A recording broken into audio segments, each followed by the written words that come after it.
अगर आप एक बयान दिखाऊं मैं, हमारे बड़े बताते हैं कि बाबू जगजीवन राम ने इनको बोला कि बीज बदल लो अपना, तो ऐसे ऐसे नारे लगे इनके।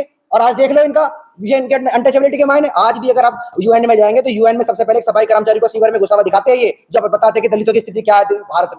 आज मेरे पिताजी ने मुझे इस लायक बना दी ना, लेकिन जिस लायक तो मुझे बनाया वो भी तो एक सफाई कार्य से बनाया था। सो कॉल्ड जो बहुजन आंदोलन चलाते हैं उसमें हम सभी लोगों को साथ देकर रखते हैं, तो कभी उन्होंने इस तरह की योजना बनाई कि जिस आधार पर उन्होंने देखा कि वो जो पिछड़ी जाति रह गई है या कुछ इनका रिप्रेजेंटेशन नहीं बढ़ रहा, क्या ये सीधा सीधा हमें टारगेट कर रहे हैं, वाल्मीकि समाज को सीधा सीधा टारगेट कर रहे हैं कि ये पढ़ते नहीं है, ये लिखते नहीं है, सफाई का काम करते हैं। अरे आप एक बात बताओ, अगर पढ़ते लिखते ना हो तो हमारे समाज के जो लोग हैं जो पढ़ रहे हैं, क्या उनके रिप्रेजेंटेशन की बात हो रही है आपके इस सरकार में?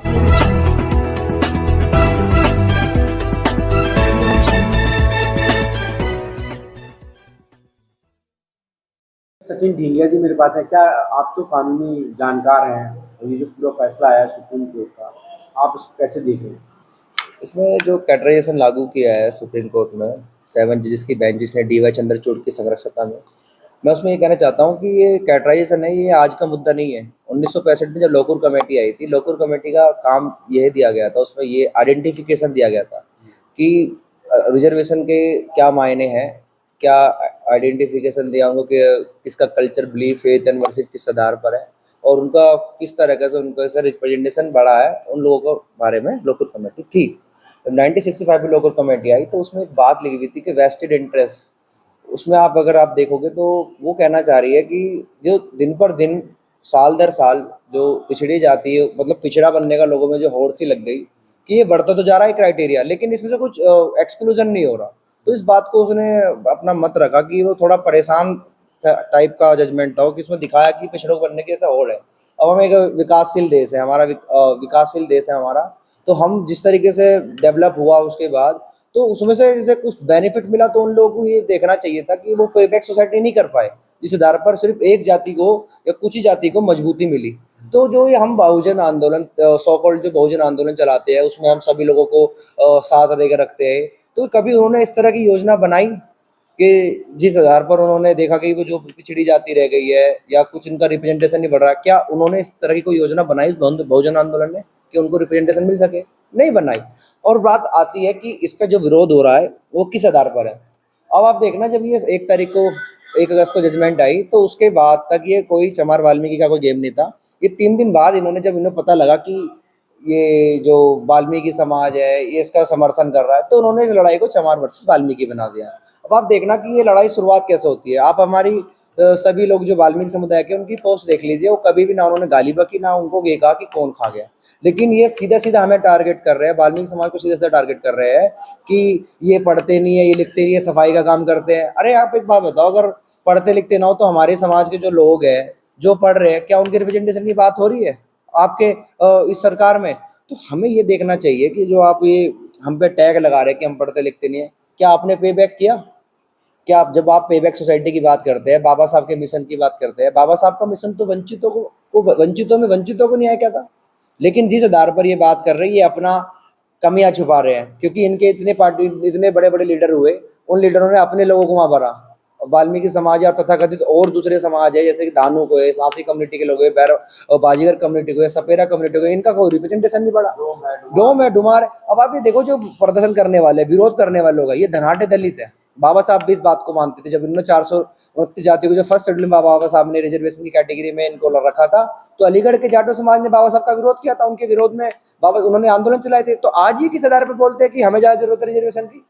तो ये मैं आपको बताना चाह रहा हूँ। आप देखो, मैं भगवान दास के लेख को मैं इसमें बताता हूँ कि भगवान दास ने खुद कहा उसमें कि 429 जातियों को जब बाबा साहब ने शेड्यूल में लेकर आए, वो शेड्यूल उसके रिजर्वेशन के, तो आप ये देखो उस चीज से किलस गए कि यार हम इतने धनाढ़ जाटा है वहां के, क्योंकि उनका लेदर का कारोबार है वहां पे। तो उन लोगों ने जब देखा कि हमें बाबा साहब ने हमें रिजर्वेशन क्यों दिया, हम तो वैसे ही यहाँ पे मजबूत है। तो इस तरह की जो मानसिकता उस तरह पे थी। अब मैं आपको 40 वॉल्यूम में बाबा साहब ने इनकी खिलाफत का जिक्र किया है। मैं आपको पूरा सबूत दे सकता हूँ कि कैसे कैसे बाबा साहब का इन्होंने साथ नहीं दिया। और सबसे बड़ी बात है, आज बाबा साहब के बड़े रहनुमा बनते हैं। बाबा साहब के सामने लड़ने वाले चुनाव कौन थे, आप बताइए, अगर आपको मालूम हो तो। काजोलकर वो कौन थे? बावल जो बालू पावलंकर थे, वो कौन थे? बाबू जगजीवन राम को तो इन्होंने बाबा साहब का हमेशा विरोध किया और ये कहते हैं कि हम बाबा साहब का विरोध कर रहे हैं। अरे एक बात बताओ, 1971 में जब साहब काशी राम उत्तर प्रदेश में चुनाव के लिए प्रचार के लिए जाते हैं या बहुजन आंदोलन को खड़ा करते हैं, वहां पर ये क्या प्रचार करते हैं कि बाबा साहब चमारते। तो इन लोगों ने उस बात को पकड़ के रख लिया, उस बात को लेके बैठ गए वो, और आज इस बात का खामियाजा पूरा वाल्मीकि समाज भुगत रहा है। तो आप ये देखो, जब काशी राम ने गवर्नमेंट बनाई, मायावती जब मुख्यमंत्री बनी, तो जब इन्होंने 1,25,000 सरकारी नौकरियां सफाई कर्मचारियों में 10,000 भी सफाई कर्मचारी उसमें वाल्मीकि नहीं थे। आप कहते हो कि आपने वाल्मीकि को लेके क्या? और सबसे बड़ी बात देखो ना, उत्तर प्रदेश में जब SC ST को जमीनें मिली थी, उसमें वाल्मीकि समाज को कितनी जमीन मिली हमें बताओ ना। आप आंकड़े हो तो आपके पास, आप देख लो हमारे लोग डिस्प्लेसमेंट क्यों करते हैं, दिल्ली शहर की तरफ क्यों आते हैं? इनके पास जमीन है वहां पे, ये इसलिए नहीं आ पाते। ये जमीन होके इनको जो मजबूती दी है ना बहन मायावती ने, आज उसका खामियाजा पूरा वाल्मीकि समाज भुगत रहा है। अगर हम भी दलित है, हमें भी आप बहुजन आंदोलनों का बड़ा प्रेमी समझते हो, तो आपने हमें जमीन दी, बताओ कितने वाल्मीकि के पास जमीन है? तो ये चीज को कोई नहीं समझ रहा। हमें कितना बेनिफिट दिया, बहन जी के राज में हमारे कितने मंत्री बने, कितने विधायक बने, हमें आंकड़ा दो। आप हमें जातिवाद का आरोप लगाते, जातिवाद तो आप फैला रहे हो। बाबू जगजीवन राम ने हमें कितना रिप्रेजेंटेशन दिया, हमारे लोगों में कितना आगे उन्होंने मीटिंग करी और उन्होंने बोला हो कि भाई के वाल्मीकि समाज को रिप्रेजेंटेशन मिलना चाहिए। आप ये देखो ना, आप बागपत बड़ौत में अगर आप एक बयान दिखाऊं मैं, हमारे बड़े बताते हैं कि बाबू जगजीवन राम ने इनको बोला कि बीज बदल लो अपना, तो ऐसे ऐसे नारे लगे इनके। और आज देख लो इनका, ये इनके अनटचेबिलिटी के मायने। आज भी अगर आप UN में जाएंगे तो UN में सबसे पहले एक सफाई कर्मचारी को सीवर में घुसा हुआ दिखाते हैं, ये जब बताते हैं कि दलितों की स्थिति क्या है भारत में। और आज बेनिफिट की बात आ रही, तो आज ये गिरस रहे हमसे लोग, क्यों? क्योंकि ये चाहते नहीं कि इनका रिप्रेजेंटेशन बढ़े।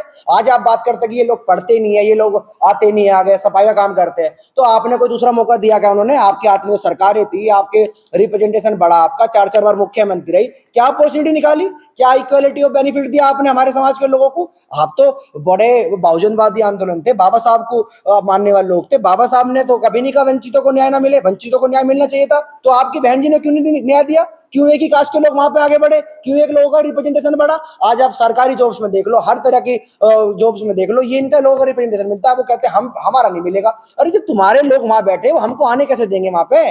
और जब आज हम कैटेगराइजेशन हुआ, जब वर्गीकरण हुआ, इस वर्गीकरण में जब हमें थोड़ा बेनिफिट मिलने वाला है, या पंजाब की स्थिति देखो, हरियाणा की स्थिति देखो, जब हमें मिलने वाला था, आप कहते हो कि ये तो अयोग्य है, नॉट फाउंड सुटेबल है। ऐसे कैसे भाई? तुम्हारे पास कोई मापदंड है, पैरामीटर है हमारे अयोग्यपन के? हमें बताओ ना, क्या अयोग्यपन के क्या पैरामीटर है आपके पास? कि ये सिर्फ सफाई काम करते हैं? मेरे पिताजी ने सफाई काम किया है, मैं तो नहीं करूंगा।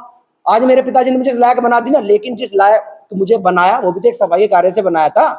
आप बताओ, आपके लोग आज कितने दिखाऊं मैं, जो MCD में भी काम कर रहे हैं, अगर उन्हें सरकारी जॉब मिली, बेनिफिट मिला, तो वो भी वहां पे काम कर रहे हैं। और टैग हम पे लगाते हो आप बताओ, जो आप हम पे आरोप लगाते हैं कि हम बड़ा कर्मकांड पूजा में रहते हैं। हाथरस में जो बाबा था वो कौन सी जाति का था? वो जब 121-25 लोग जो मरे थे, उनमें सबसे ज्यादा जाटा समाज के थे।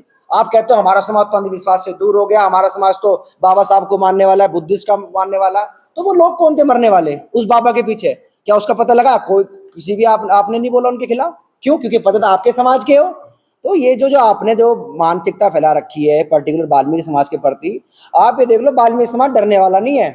वर्गीकरण के मुद्दे में वाल्मीकि समाज कंधे से कंधा मिलाकर खड़ा है समर्थन में, और भी जाति के लोग हैं। आप ये देखो ना, आपके साथ कितनी जाति के लोग हैं। आप ये देखो ना, आपके विरोध में कितनी जाति, क्या आपकी जाति के विरोध में खटीक है, साहसी है, डोम है, और अगर बंजारा कम्युनिटी के, सपेरा कम्युनिटी के लोग आपके साथ इसका विरोध में। विरोध सिर्फ आप लोग कर रहे हो। आप सबसे बड़े जातिवादी हो उसमें, आपका चेहरा जातिवादी है इसमें, जो आप इसका विरोध कर रहे हो।